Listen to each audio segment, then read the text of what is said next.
Hey, what's up, YouTube? I'm Cullum Costello, and today we're going to talk about Cardano ADA. Cardano is a third-generation decentralized blockchain platform, and ADA is the proof-of-stake coin that fuels this platform. In this video, we'll talk about how Cardano got started and why it's different from Bitcoin Generation 1 and Ethereum Generation 2. We'll also look at some reasons why I think Cardano ADA could be a great investment for the future. Yeah, well, that's just like your opinion, man. Please keep in mind I am not a financial advisor, and these are for fun and educational purposes only, so please do your own research. Now let's get into the video. Some of you may have heard of Ethereum, a second-generation blockchain. Ethereum was founded by Vitalik Buterin, the man on the left, but also co-founded by Charles Hoskinson, the man that founded Cardano and left the Ethereum platform in 2014 after a project dispute about accepting venture capital funds. Hoskinson wanted to accept venture capital and create a for-profit entity, while Buterin wanted to keep it running as a non-profit organization. After leaving, Hoskinson co-founded IOHK, or Input Output Hong Kong, a blockchain engineering company whose primary business is the development of Cardano. There are also two other developers, the Cardano Foundation and Emergo, which Charles Hoskinson is also involved in both of these. The platform was named after Girolamo Cardano, who is one of the most influential mathematicians of the Renaissance. And the cryptocurrency is named after Ada Lovelace, who is often recognized as the first computer programmer. Cardano, the decentralized platform, was first launched on September 29, 2017. Now that we've learned a little bit about Cardano ADA and how it got started, let's take a look at what a blockchain is. Then we'll take a look at the difference between a proof-of-work blockchain and a proof-of-stake blockchain. Blockchain is a specific type of database. It differs from a typical database in the way it stores information. Blockchains store data in blocks that are then chained together. As new data comes in and is entered into a fresh block. Once the block is filled with data, it is chained onto the previous block, which makes the data chained together in chronological order. Different types of information can be stored on a blockchain, but the most common use so far has been a ledger for transactions. In Bitcoin's case, blockchain is used in a decentralized way so that no single person or group has control. Rather, all users collectively retain control. Decentralized blockchains are immutable, which means that the data entered is irreversible. For Bitcoin, this means the transactions are permanently recorded and viewable to anyone. So now that we know what a basic blockchain does, let's take a look at the difference between a proof-of-work blockchain, which is what Bitcoin and Ethereum use, Generation 1 Bitcoin and Generation 2 Ethereum, and a proof-of-stake blockchain, which is what Cardano uses. Proof of work is a decentralized consensus mechanism that requires members of a network to expend effort solving an arbitrary mathematical puzzle to prevent anybody from gaming the system. Proof of work is used widely in cryptocurrency mining for validating transactions and mining new tokens. Due to proof of work, Bitcoin and other cryptocurrency transactions can be processed peer-to-peer in a secure manner without the need for a trusted third party. Proof of work at a scale requires huge amounts of energy, which only increases as more miners join the network. Proof of stake was one of several novel consensus mechanisms created as an alternative to proof of work. And what do you do, sir? I'm unemployed. Proof of work describes a system that requires a not insignificant but feasible amount of effort in order to deter frivolous or malicious uses of computing power, such as sending spam emails or launching denial of service attacks. The concept was subsequently adapted to securing digital money by Hal Finney in 2004 through the idea of reusable proof of work, using the SHA-256 hashing algorithm. Following its introduction in 2009, Bitcoin became the first widely adopted application of Finney's proof-of-work idea. Finney was also the recipient of the first Bitcoin transaction.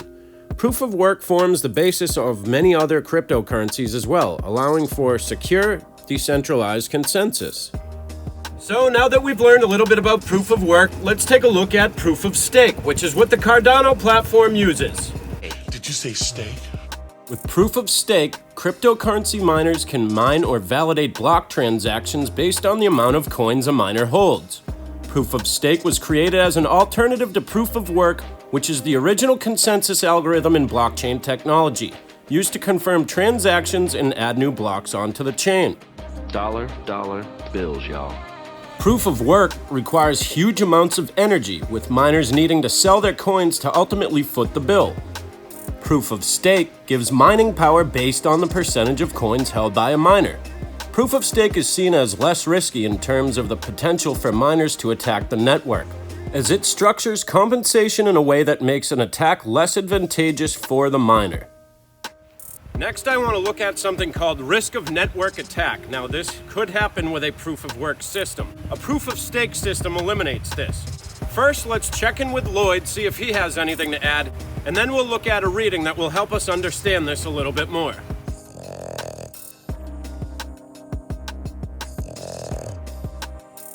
Hey, thanks, Lloyd, for all you've done. Bitcoin uses a proof of work system and as such is susceptible to a potential tragedy of commons. The tragedy of commons refers to a future point in time when there will be fewer Bitcoin miners available due to the little to no block reward from mining. The only fees that will be earned will come from transaction fees, which will also diminish over time as users opt to pay lower fees for their transactions. With fewer miners than required mining for coins, the network becomes more vulnerable to a 51% attack. A 51% attack is when a miner or mining pool controls 51% of the computational power of the network and creates fraudulent blocks of transactions for themselves while invalidating the transactions of others in the network. With a proof of stake, the attacker would need to obtain 51% of the cryptocurrency to carry out a 51% attack. The proof of stake avoids this tragedy by making it disadvantageous for a miner with a 51% stake in a cryptocurrency to attack the network. Although it would be difficult and expensive to accumulate 51% of a reputable digital coin, a miner with a 51% stake in the coin would not have it in their best interest to attack a network that they hold the majority share. If the value of the cryptocurrency falls, this means that the value of their holdings would also fall, and so the majority stake owner would be more incentivized to maintain a secure network. And next, I'd like to take a look at an article about an upcoming project that Cardano is working on. I've left links in the description down below if you'd like to check out any of these articles yourselves. Cardano to roll out blockchain-based IDs to millions of students in Africa. Blockchain firm and Cardano developer Input Output Hong Kong is announcing a partnership with the Ethiopian government aimed at digitizing the country's education sector. In a blog post, IOHK's Director for African Operations, John O'Connor, says that the blockchain firm will deploy its decentralized identity solution, Atala Prism, to thousands of schools in Africa's second most populous country. The identity solution, which is built on Cardano, will be used to digitally verify grades, remotely monitor school performance, and boost education and employment across Ethiopia.